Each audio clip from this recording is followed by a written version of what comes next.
this situation, this plan, how do you seek out that development for that? I mean, you all are gonna match us each with 3 different developers that are gonna come to us. Only 3? Yeah, sure. They told us 5 each. It's only And 3. do at least, you know, a couple $1 million in development in Washington, Canonsburg, Right. everywhere else, Yeah. right? Sure. That's how this Evan's got a works. box of money. Did you Yeah. get it with him? Yeah, I've got money. That is true. Yeah.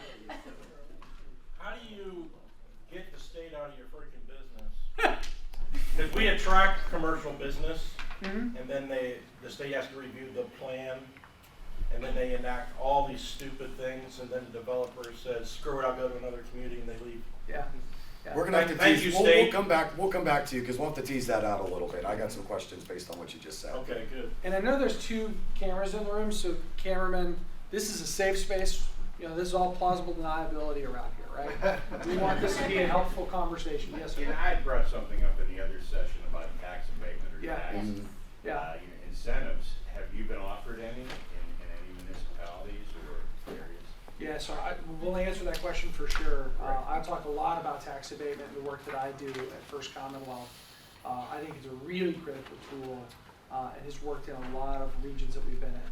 But yeah, my big question is, how do you get the school district? That's the challenge everywhere. Yeah. That is the challenge You're everywhere. non-union, I promise you. But Yeah. again, we'll talk about some strategies how to cultivate those types of relationships. Fantastic. So we can do that. Hey, Haley, I know we have like 7 minutes-ish, but Well, we can go ahead and get started, let's just see if there's anyone, Any do you want to see stragglers? if there's anyone floating around up there? And if not, then go ahead and pull the door closed, Shelby.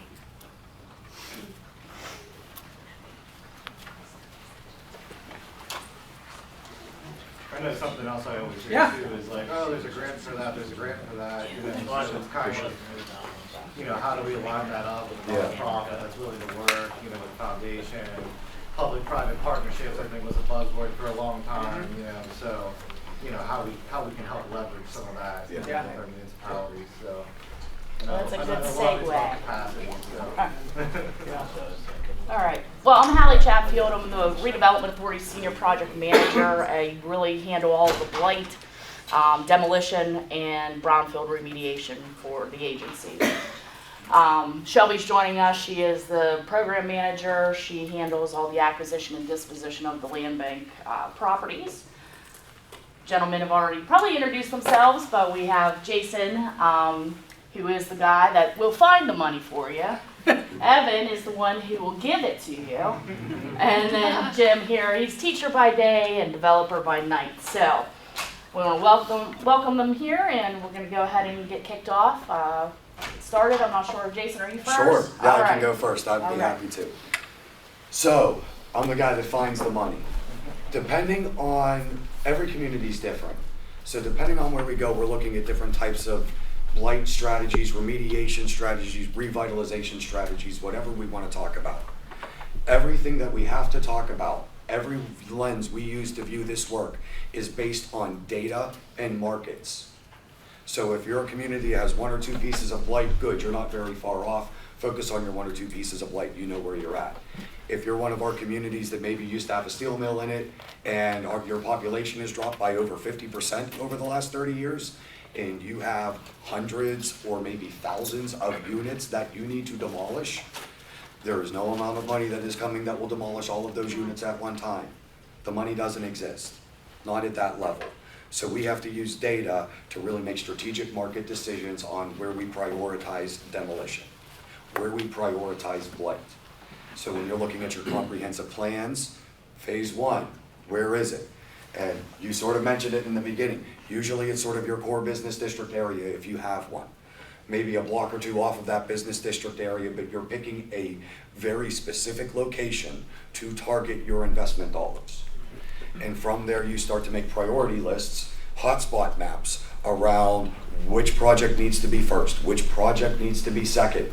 Not because my cousin Bobby is screaming that he don't like his neighbor's house, because the market dictates this is where this opportunity would come. And so there's a lot of different data that we can collect. If anybody watches the show Restaurant Impossible, they always at the end highlight this company called Esri, E-S-R-I. They're Big Brother data, and they talk about market opportunities. And so you can pay to get an Esri subscription, and they'll come in and give you the market valuations of your geographic location, whatever that is, and they might say that you have a market capacity that can create a bakery, and you can create a hair salon, but you got 4 pizza shops, so we don't need another pizza shop. So now I can start to put a package together around not just Blight, but around redevelopment. Because what this really has to become, because of the limited resources that all of us face, it really has to have, it's a life cycle of real estate strategy. So it's not a demolition strategy, it is not a demolition plan. Because something has to come after when we demo. And when we get back to how we court developers based on market-based realities. Because developers are chasing profit. The first line in a developer pro forma is their developer fees. They put that in first. If they don't make money, the development will not happen. So we have to start focusing our frame of reference around what are developers looking for, what is the community need, and there's some overlapping synergies that we'll start to find where we can create existing market opportunities. And it might be as simple as a bakery, but that kicks off the community, the coffee shop, the gathering space. And so as we start to look at tackling Blight, we have to do it from a very strategic development focus around picking strong areas that have market viability, that will have spillover, because it's not what we do here, it's what comes next. And it's what comes next. Because what we're trying to do with the first project is build sort of that boom, that enticement, that something's happening, we feel some energy. Good, something's gonna follow that. Somebody's gonna see that and want to invest. And somebody's gonna see that and want to invest again. But our first steps out of the box are absolutely critical. And they are market-based. They are not my opinion, they're not your opinion, they're not somebody. Please don't talk to me about feelings. We all care about feelings. Feelings don't drive money. They don't, they really don't. So we really have to understand how markets move. We're looking at walk times, 2-mile drive times, 5-mile drive times, 10-mile drive times. When you start to look at how corporates do things, Family Dollar does not locate within 2 miles of a Walmart. Period, end of story. They will never build one there. For Starbucks to come to your community, you need 6 other things. Starbucks will never come unless you got these 6 check boxes. And they're making decisions on real estate, on profit, based on market data. So we really have to understand what we want to become and walk toward that market, grow into that market strategically, deliberately, intentionally. And we have to be looking at our existing community resources. Are there entrepreneurial opportunities? Are there business opportunities? Are there opportunities for home ownership? Because these are the things that drive tax revenue for municipalities. It's really not gonna be the company from out of town that comes with 100 new $10 an hour jobs. Our communities have plenty of $10 an hour jobs. We don't need 100 more $10 an hour jobs. We need owners, we need managers. Those are the living wage positions that will drive more economy into our communities. And so we as policymakers, we as, even the other side from the policy is code enforcement. We're driving the properties that matter in the areas that we care about. And that doesn't mean that we don't care about other places, but you guys, you ladies are busy. You're not gonna be everywhere. You need to be in the area that matters. And then you start to work on, and we've done this in the past, you start to work on your local magistrates. When the code enforcement officer brings a property in and he goes, the magistrate knows already, we've talked, I'm max fining the dude every day. The max fine in the Commonwealth of Pennsylvania is $1,000 a day. You start max fining a vacant, tax delinquent, abandoned property owner that you can actually find. That's the problem, you gotta find these people and get them served.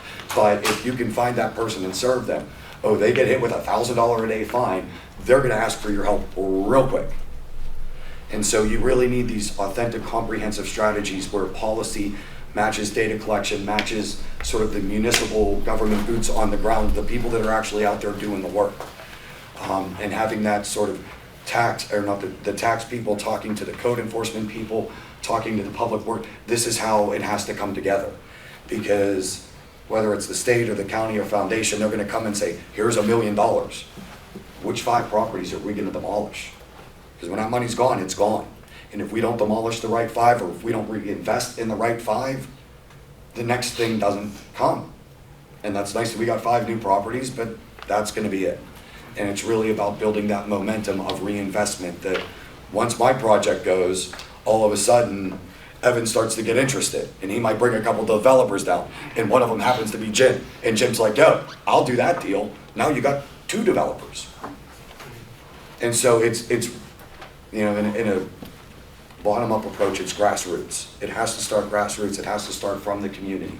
This is where we live. This is what we care about. Our people are already here. They take care of their community. They pay their taxes. The ones that don't, they probably don't live. They're not owners from the community. They're absentee. And what we've really seen over the last 5 years is that it's not out of state like they live in New York.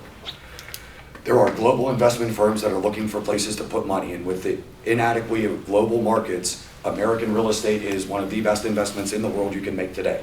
So they will come to, it doesn't matter where the town is, they'll buy 50 properties and sit on them because it's an asset that they can leverage and underwrite for future assets. So really getting down into the weeds of, we pick deliberate properties for deliberate reasons because they have market potential. And we actually understand what that market potential is. I'm not guessing that a restaurant is the thing. I'm looking at data and it says it's a restaurant. No, it's not a restaurant, it's a coffee shop. No, it's not a coffee shop, no, it's not, it's a law office. No, it's an accounting firm. But we're finding these real businesses, and we're really driving this development toward that, whatever that sort of market-based reality is. Because it's asset-based development meeting market-based realities. And when those 2 things overlap, that's where the investment happens. So I'll shut up and kick it to you for a second. No, you're good. So I think maybe just to clarify a little bit, you know, my role is the Community Reinvestment Officer for the bank. Most of you probably heard the term CRA, and it's like this loosely used jargon. CRA stands for Community Reinvestment Act, and every bank by law has an affirmative obligation to reinvest in low and moderate income communities. And you know, people kind of say, well, I'm not low to moderate income. In our region, a family of 4 making about $68,000 a year is considered low to moderate income. I don't know about most of y'all, but I grew up in that demographic, and we never thought of ourselves as low to moderate income. We just thought we were middle class, working class families. But families at that income spectrum and down, right? That's kind of the demographic that, you know, we are charged to serve. And you know, CRA interacts with Blight in so many, many ways. CRA kind of encompasses within like 4 key categories: affordable housing and workforce housing. So your housing stock, right? A really critical component. In the little city of Washington, you do have doctors, you do have hospital administrators, you have RNs, you have LPNs, you have nursing assistants, you have janitorial staff, the food service staff. That hospital doesn't run with just doctors and administrators, right? You have to have all of those other folks, and they have to have safe, affordable, quality places to call home.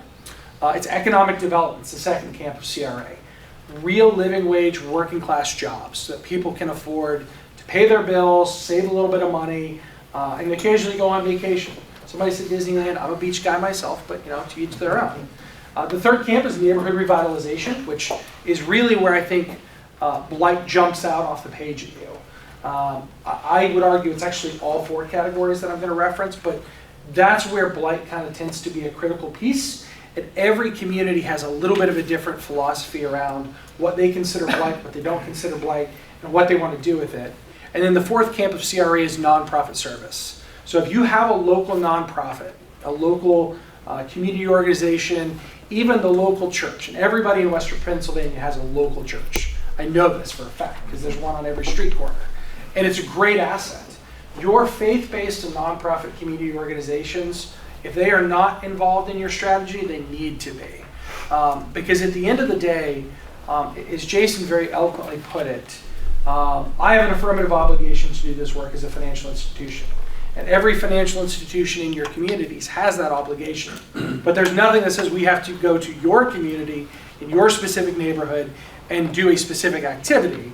We've got some broad general reality. What attracts your funders, whether it's a foundation, whether it's a bank doing a tax credit or a donation, whether it's DCED and the state investing capital, it is that you have proven 3 key tenets. And these are the big 3 that I always look at in full transparency.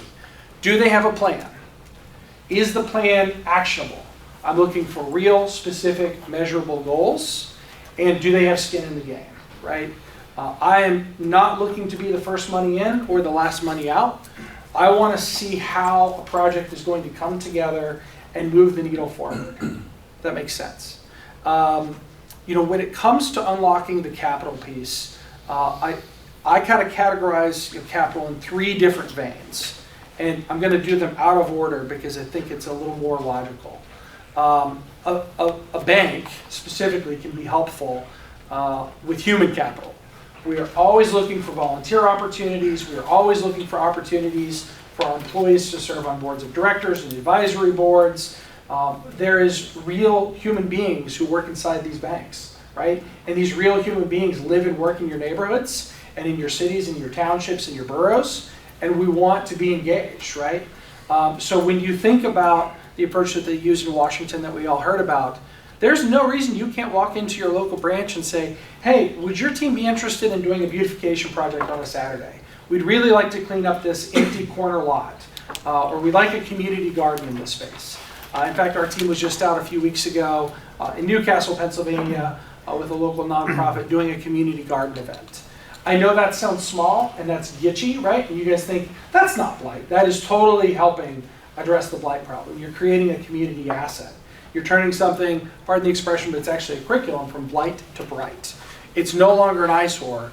And, guys, to put in a community garden, a couple of raised beds, to plant some tomatoes, and a little bit of topsoil, what's it going to cost you? A couple $100? But you make those small, meaningful investments, and you leverage that free volunteer time from your bankers, from the church ladies, from the Rotary Club, from insert entity here, as part of that strategy to get your folks invested.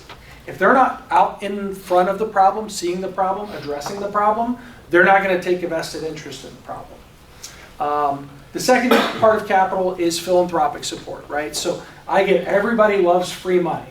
For the record, most of the money, I have about $10 billion to play with as a bank, is not free money. And by the way, it's mostly loans and deposits, right? But there always is some philanthropic dollars that we deploy very strategically. We're partnered as part of a tax credit partner in the city of Washington, and a lot of the work that Cindy's doing. And I can tell you very strategically, we're investing $50,000 a year for 5 years. It's through, I know we've got a couple of friends from the state, DCED, the Neighborhood Assistance Tax Credit Program is a fabulous vehicle that you guys can look at to leverage those philanthropic dollars. There's match funding required. I don't want to oversimplify. It's a very subscribed program that's very impactful. And a shout out to Jonna Pro in the universe. Her ears are burning somewhere. She is the Southwest Regional Director and will be an incredibly helpful partner as you vet that as a potential opportunity. So there's that philanthropic capital as you move into the larger capital. So when we start talking about really getting the economy of scale going, a developer like Jim's going to put equity in the deal, but he's also going to need to leverage it. Not literally Jim, he may or may not, I don't know. We'll let Jim speak for himself. But as a developer, there's usually an equity and a debt component, right? That equity can come in lots of different forms, but at some point we really want to see real cash put into the deal before we as a bank are going to leverage equity and debt on our side of the house as well. And I can tell you guys, the most effective strategy that I've seen has really come from a very lasered, very tactile approach. The shotgun style, let's do this house on this block, let's do this commercial space 7 blocks over, let's do another house 4 blocks to the south, is never going to move the needle. Pick a street, pick a building, pick a block, pick something very, very focused as a starting point. Once you have your data and you figure out what that is, and here's the key point, there is no wrong place to start. As long as you keep it very focused, very tactical, and you drive that thing into the ground. You do not let that project not succeed, right? It is your baby, right? You are going to take care of it and coddle it and feed it and all that good stuff. You will start to move the needle. And the last thing I'll say before we let Jim jump in here is, so I'm born and raised in the coal fields of West Virginia. I went to school in Michigan. I'm a Big Ten football guy. Anybody else in here? Penn State fans in here? So if you guys watch Penn State football, you've watched any Big Ten football game. This is not Hail Mary, SEC, Southern Eagle Conference stuff. This is moving the ball 3 yards at a time. This is hard work. It's yeoman's work. And oftentimes it is painful and frustrating and infuriating. And I have a potty mouth and Jason smokes, and there's probably a lot to do with our community development work that has caused that, right? But I can tell you it's incredibly rewarding stuff.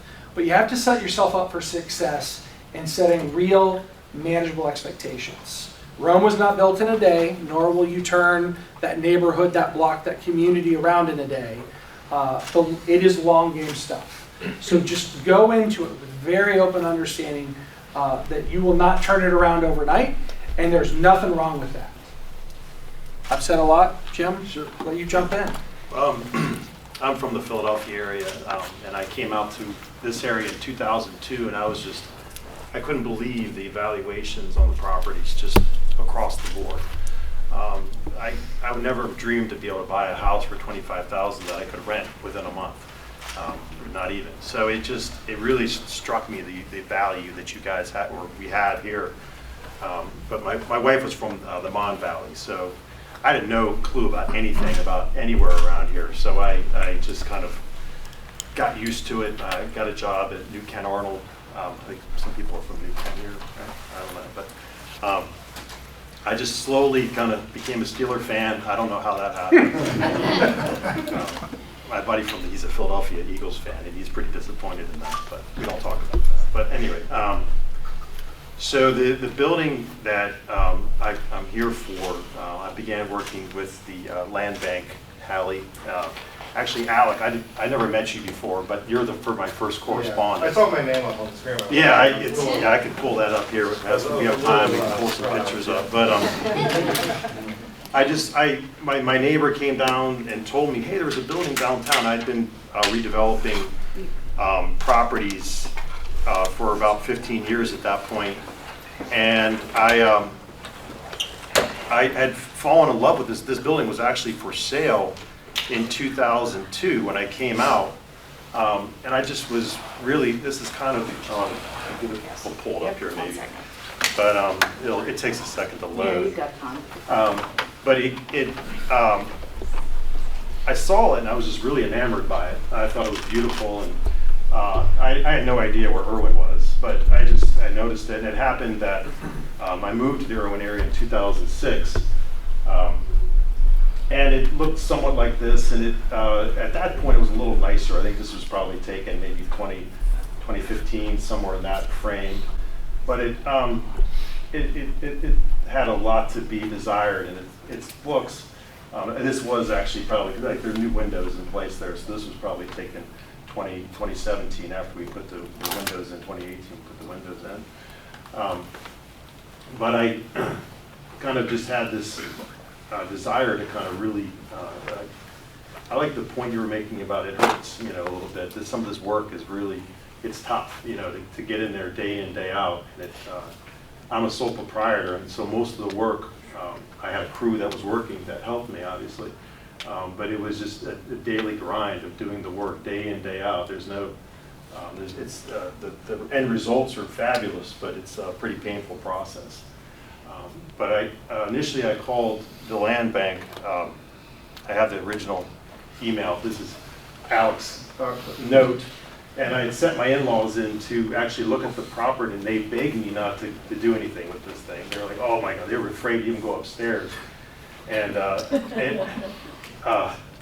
I actually, it was unsecured, so I broke in to look at it. This is a safe That's what we do. space. That's what we do. If you want to do this, you'll be breaking into buildings if you don't know. Right, well, yeah. And so I saw past the scariness of it. And the roof is definitely a good point. You got to take care of the roof, because it was leaking at that point. That was causing a huge amount of damage. But I began the conversation, and we were back and forth, and I asked Alec, how much, what do you want? You just came up with a number. And I'm like, that sounds about right. And so, okay, that sounds great. I'll purchase it for that amount. And then they kind of helped me with, because I had done mainly residential type work, and they put me in touch with St. Vincent's. They have a small business center there.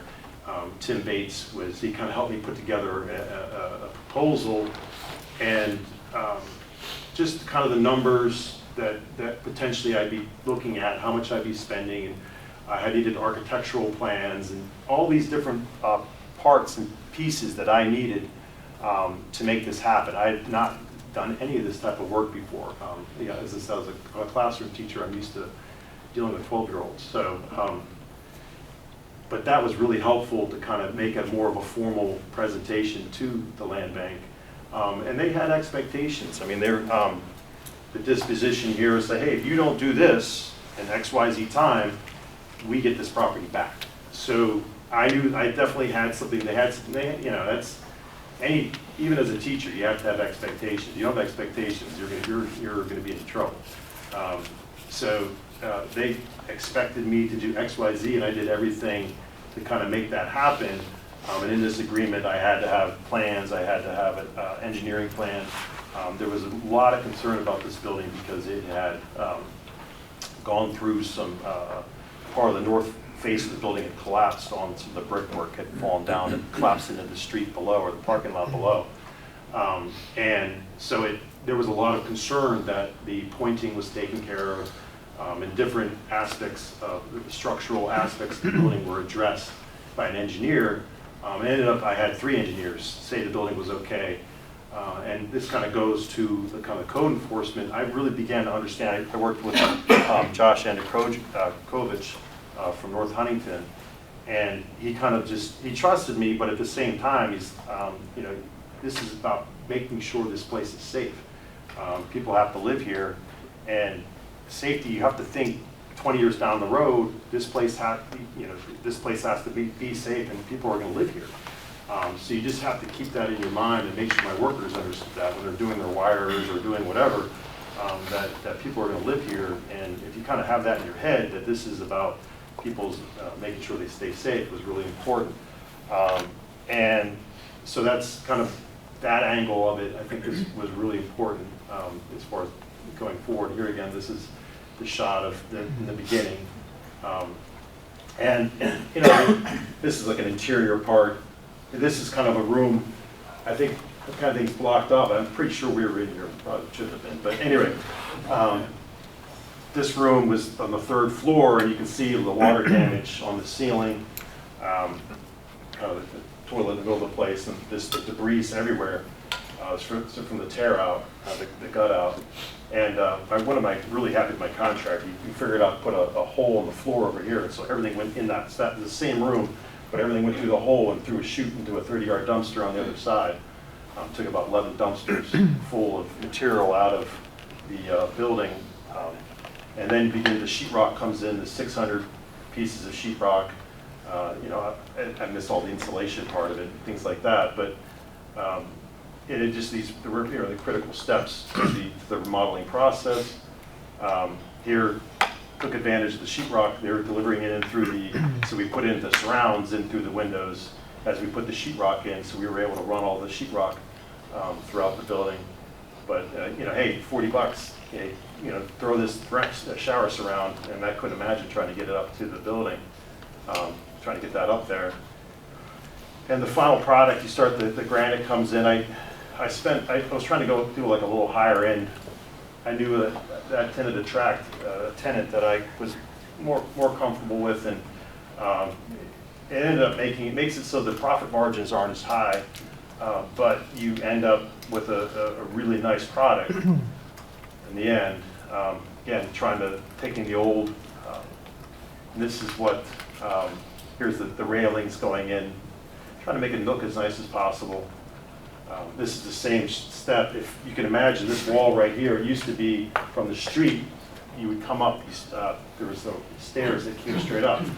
And there was one day, there was a police officer chasing around one of my fabulous employees, and he made the suggestion, hey, why don't you just flip this staircase around and you can go straight out the back. And I was so thankful. It was Officer Thomas from, he helped me out there big time up there. And again, it's one side of the apartment. We used some of the old kind of the mold work up there, recycled as much as we could from the building, saving as much as we could. And here, again, some of the apartments, just different, really, really high ceilings. It really does beautiful, the flooring. There's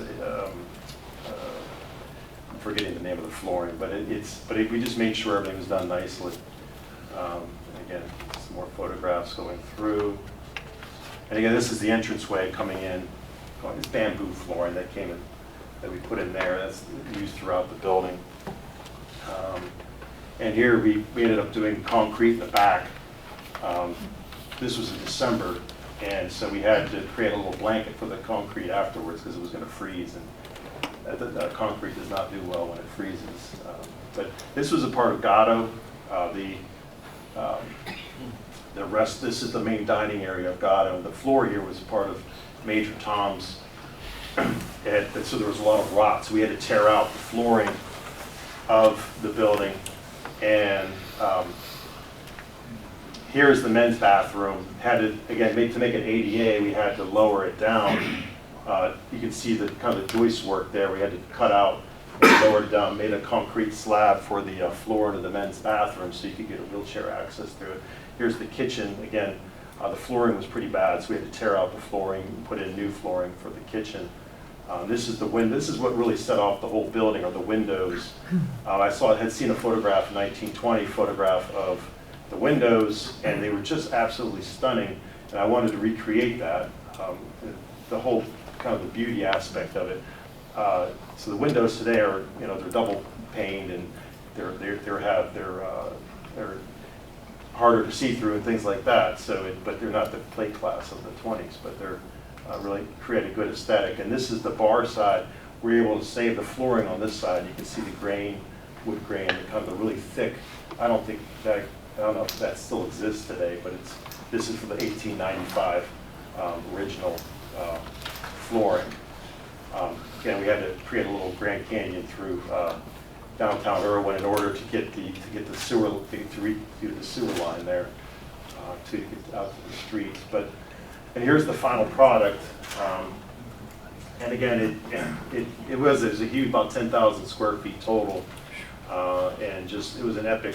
For me, it was an epic adventure as far as kind of doing it all. But that's pretty much it. How long start to finish, Jim? 3 years. I was able to get people in the apartments after 2. Good. Yeah. So, and I think once the land bank figured out I was working. You were showing progress. I was showing progress. They were willing to say, okay, they'd let me go a little bit, and they would send Frank around. And yeah, Frank was good friends with our athletic director at Valley.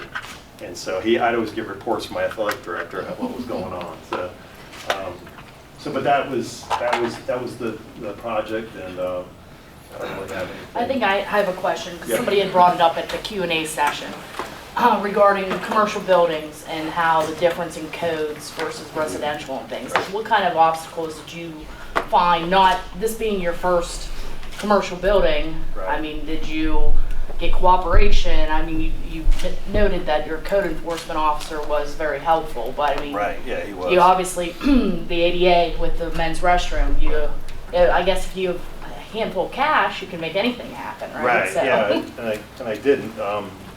I didn't use any banks or anything for this. So,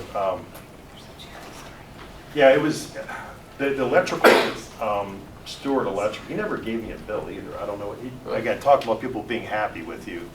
I never saw a bill from my electrical inspector, but he made, the electrical was already done back in the early 90s. It was a place that had been electrified, yes. So Jim, on the last page of that contract, my signature, we never met before, is the one beside yours. Oh, okay. So, here's from the land bank side, how we do these deals, just for everybody in this room. Hallie and Shelby could verify this, the meetings we go through monthly and the ones you go through daily.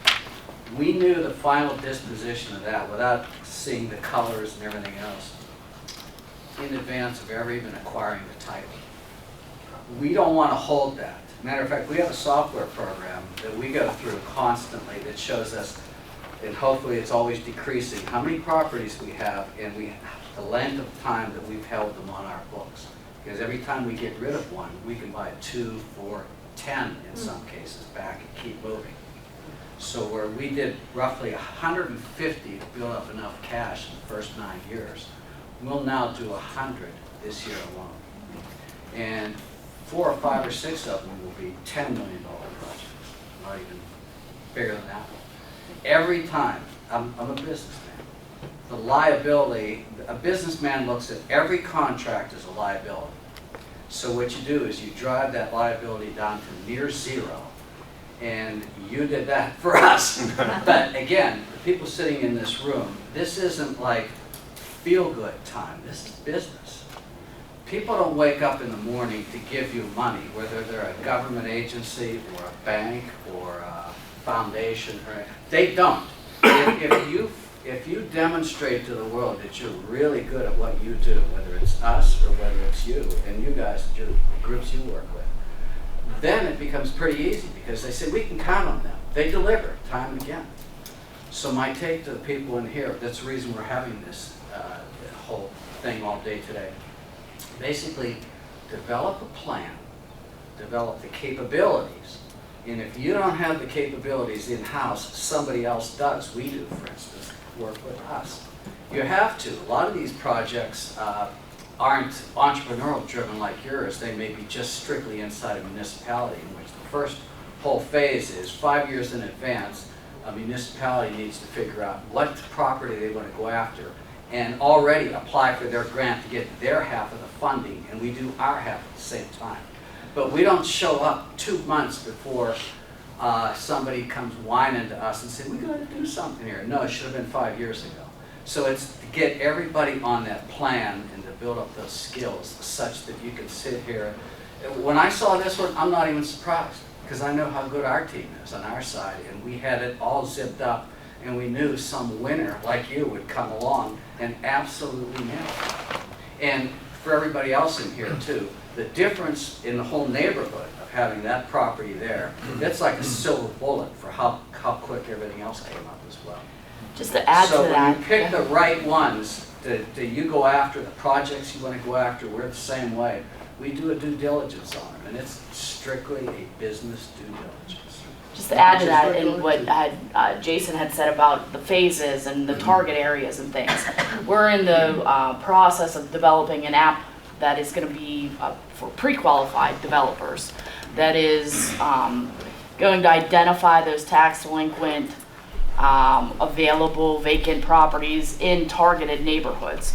So we're actually, Brian, our executive director, is in the final stages of tweaks and what have yous on it, but we will have a process to obtain those qualified pre-developers. So it's not a gym coming to Irwin Borough and be like, I don't know if this guy can do it or not. We'll already do that the vetting on them, and work through the processes on whether it is a vacant lot that we've torn down, or it's a residential rehab, or it's commercial rehab, whatever it is. I mean, that is to be announced, I guess, probably in the next 2 months, Shelby. I think we'll have that out and available. And so just, all of our properties that we obtain through the land bank are on our website.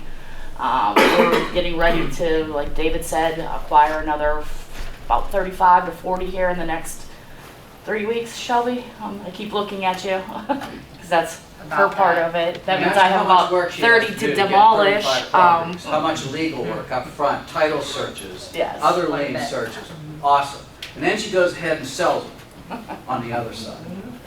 So this goes back, coming back to code, right? This goes back when we talk about doing due diligence, right? So you can hear what the government does on their end of due diligence in order to disperse a property. It's that same type of due diligence on your end. Code is not the same in every municipality. Check your municipal code before you go in. If you're trying to do commercial in the city of Pittsburgh, you are required to sprinkler the building, whether it's rehab or new construction. That will add tens, if not hundreds of thousands of dollars to your budget. And there ain't no sprinkler program coming to give you money. That's out of your pocket in your staff. So as we start to look at code, if you have ADA compliance issues, if there are going to be different things that come up, different municipalities have different codes. It's going to be the same thing with zoning. Somebody was talking earlier at the other meaning about first floor retail, residential up above. That's a great opportunity. There's great ways to make that stack work to do projects like that, but you've got to make sure the zoning supports that. If you are not in a district that is zoned to support that, you are not doing it. Or you're going to the zoning board of adjustment and asking for a variance or a waiver, and my God, all these things take public notice in 30 days and wait and come back, and 30 days and 3 years is fast on the size of that building. That's Yeah, actually that was really really good. impressive. But that's where we're not joking. If I'm sitting down talking to you, nothing I do takes less than 3 years. Nothing I do takes less than 3 years. If you're working with me and you don't have 3 years, shake hands and walk out, because we can't work together. It's not gonna happen. So this is, I'd be lining up 5 of these. That's phase 1. What's phase 2? We know what's coming next year. What's phase 3? We're doing it the next year. Because we've been doing that due diligence, we've been working with the land bank, identifying parcels in a targeted area, working with our bank, showing we've got projects that we're working towards, because it really is all about progress in the same way you were saying, Jim. As long as you can show your partners progress, whether it's a bank or the government, they want to see things are happening. So show good faith, show good progress, and they'll be willing to sort of work with you as best they can. Everybody's got laws that we got to follow, but at the end of the day, folks want to see this work done. Whether it's the bank, because they're going to make money, or whether it's the municipality, because guess what? They're making money. It's tax revenue. So we're all here to make money, and that's why, going back to your point, sir, and it was well eloquently said, this is business. Nobody wakes up in the morning thinking, oh, we're just giving our money out. Do your due diligence, go get a deal. I don't think most folks know this, but banks have a regulation called safety and soundness. And safety and soundness dictates that there are terms and conditions you have to evaluate before you extend credit. So even if it's the best project in your mind and it's super community impactful, if the project doesn't cash flow, meaning the expenses associated going out the door are not, surpassed by the revenue you're generating, we legally can't write you that loan. We can go to jail, literally. My business banker right here, we won't send Patrick to jail because he's a good guy. But guys, this is profit driven, and this has to have a revenue stream to support it, and it has to be able to cash flow. I will tell you guys, it's hard out of the earth, and I want to talk about tax abatements for just one quick minute as part of the strategy you can think about. But once you start to move the needle and you have an anchor building like what Jim did here, right? The neighbors around that take note and start beautifying and improving their properties. And you will start to see what we all call the market take effect, right? And it's got a ripple effect where you will go block by block, street by street, neighborhood by neighborhood, and see that redevelopment work take place. Some of you are in municipalities and townships that are not going to be able to attract a gym quickly. By the way, if you're in Westmoreland County, you should talk to Brian and the team at the land bank. They may be able to help you in strategizing how to secure that real estate, how to leverage that real estate, and it will be parcel by parcel, block by block. But as you think about a grander strategy, I can't use the municipality's name. They've asked me not to say it. But we worked with a municipality about 7 years ago who considered themselves kind of the end of the line, so to speak. And they could not figure out how to attract a developer. And just were banging their heads against the wall about a number of parcels that were very abandoned, had been dilapidated for decades, abandoned for 5 or 7 years, and just an albatross for the community. But there's just no way to make that project cash flow, paying the taxes on it. So the municipality agreed to a 15-year tax abatement on all improvements. So it's currently, I think, all in assessed at about $15,000. And it was, I think, 5 mils or something. So literally, probably pocket change to pay the taxes annually. The school district was fighting it hand, tooth, and nail. The county was kind of like, hey, if the school district doesn't want to play ball, we don't know that we want to play ball.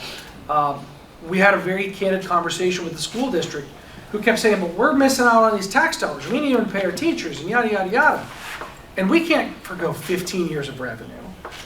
We were then showing them, after you paid the legal expenses, it wasn't even pennies that they were seeing after you're paying for all of the legal stuff that goes into going after somebody who's delinquent on property taxes and the attorney fees and, you know, escrow costs and bank fees and yada, yada, yada.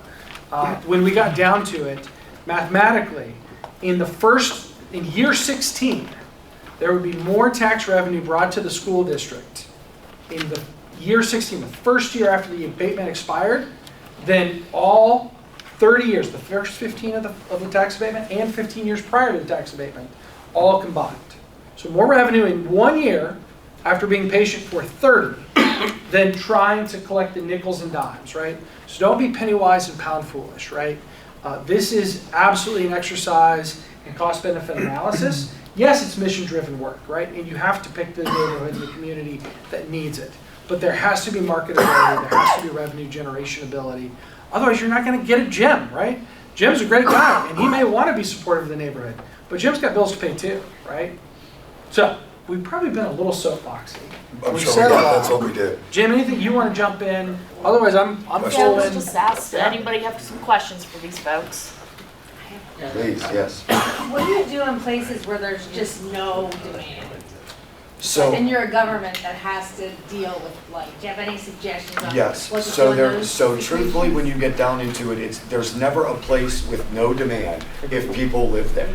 Yeah. So you're really looking at micro opportunities.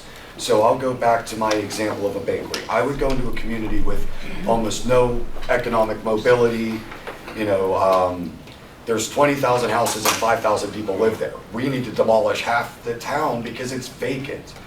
As we start to look at, there are people that live there and they have micro economies. That community would support a bakery. It would support a coffee shop. It would support, but we're really being specific, right? It might be a restaurant, but in my case would be, it's a restaurant that has a price point from $8 to $12. And that's what we're building. And it's not, I can't bring a $15 a plate restaurant. The community can't support it. So it has to work in my community. But there are these micro entrepreneurial opportunities. And you're really getting into the weeds of, and this is where that Esri data comes in. So they'll start to show you where there is market opportunity and market saturation. And so you could start to play, well, I definitely don't need pizza shops, and I definitely don't need hair salons, but I could use professional services. So I'm gonna go out in court, Jim, I got a building. I will own the building. I will outfit your building. I wanna charge you rent. First year, it's gonna be $100. Second year, it's $200. Third year, it's $300 with an option to purchase. And you got a year, 2 years to execute on that option. And you can buy me out for cost. And now I've created a business owner that owns a business. Hopefully he's renting out the upstairs apartments because that's additional revenue to underwrite the mortgage. Right. But you really have to get really smart into the answer in those communities. There might only be 3 business opportunities. Right. And you you say have to you'll really do this. find. What's your role in the community? I You're saying, "I'll do this, I'll do that," I run right? a nonprofit organization that sort of does this. So I'm looking at doing this to scale because a lot of the problem is our local community development corporations do not have the capacity and scale to go, how do you raise a $40 million development deal? And how do you have the infrastructure behind that? Again, the vetting, like the board chair was saying, we gotta do due diligence. I gotta get architects, I gotta get engineers, I gotta get market studies. Who pays for that? Nobody right now, right? It's Jim if he's interested, but if he ain't interested, nobody's coming with that. But you gotta get the gyms in. But you've gotta get the, so I created this nonprofit to really help facilitate that in communities that don't have it. So I really wanna build pathways to market-based realities. And that's where I go back to, really the niche to my organization is I work in a cross-section of asset-based community development and market-based realities. And where those two things intersect start to be where I create funding opportunities and development opportunities. So it could be, you know, I always say the bakery because it's really easy, but I look at the community and it says the community could support a bakery, and lo and behold, miracle upon miracles, Evan's wife won the apple pie contest for the last 5 years. Great. Did you ever think about owning a bakery? Because we'll connect you to the St. Vincent Small Business Development Center, help you get a business plan. I'll buy the building, right? And I'll put you in this, and we'll scale you into you can become a business owner. Because it goes back, we need to create owners in our communities. If we're not creating owners, we're not doing what we need to do. And so you really have to get sharp though, because I can't invest in a bakery if the answer is not a bakery, right? If the answer is an attorney shop, I lost my money, the land bank don't like me no more, because I screwed up their Jim don't like me because his business don't work anymore, and I wasted $1 million of ultimately either taxpayer or foundation donated money. And so this is where the money's tight, there ain't enough to go around, but if I can build that bakery, and I can do all the other things I want to do, 10 years from now, that bakery's still in business, and that's a community business owner that's capitalized on that market trajectory. You're Other? welcome. Mike? Yeah, I'd like to talk about second-class townships. We have a whole different dilemma. And we have many shopping centers that have closed storefronts. So yeah, that is a problem. We have strip malls that maybe have 1 or 2 stores with a capacity of maybe 5 or 6. Have you thought about looking into revitalizing these shopping centers, and is it worth putting the investment into? And I also want to give a shout out to Irwin. Irwin is one heck of a time. Yeah. I really want to. I'd love to go there. She's right over there. Yeah. Thank you. So adaptive reuse is absolutely part of the philosophy that goes around remediating blight. And I will tell you, it really starts with the local municipality. You really have to wrestle with zoning ordinances. You have to really wrestle with what that space could be or should be. And you have to market it and attract the right tenant, right? I've seen a lot of strip malls, a lot, that we financed, and through COVID hit some really tough times, right? Because if you were consumer facing, consumers weren't coming in the door, literally. And we've seen a lot of flex space. So a lot of flex space meaning like they'll subdivide part of that building out, reframe it just a smidge internally, put some interior walls, mainly partition walls, and it'll be flex space for office workers, right? Who they're telecommuting but still need office space 1 or 2 days a week. We've seen an old restaurant get converted into a makerspace where different entrepreneurs. So my wife bakes a mean apple pie. Maybe she wants to try her hand at renting that space for 6 months to see if she can get a large-scale bakery operation going. It really takes the municipality, code, zoning, ordinance, all those folks saying we have to be flexible here. And it takes, again, it's usually a nonprofit community organization who's helping kind of pull those community assets together to figure out what that right place and space is, right? Well, we're actually doing that. We're allowing U-Haul to come into the abandoned Kmart. Excellent. Which not everybody in our community is excited about that, but it does create a business opportunity for sure. So we can agree U-Haul is not sexy. No. Sorry if anybody owns U-Haul here. But you took a vacant and abandoned space and put it to use. That isn't the end-all be-all, but that's step one in moving in the right direction, right? You're making that an asset again, and it's not just an eyesore to the community. So it's how you build it from there, right? At some point, you got to probably sunset the U-Haul strategy there. But what's the next iteration? This is Big Ten football, folks. It's one step at a time, 3 yards at a time. We have time for one more. Go ahead. This process that you're talking about, where you have the market analysis in this, is this something that is easy to access? Can we come to you right now and say, this is our community, what can we do? Sort of, but no. Is this something we ask you about now and we get an answer in 3 years? No, well, so this is all data and technology. I don't own the market analysis, I have to go collect it. So I have to buy the subscription for your community because I probably don't have the subscription for your community.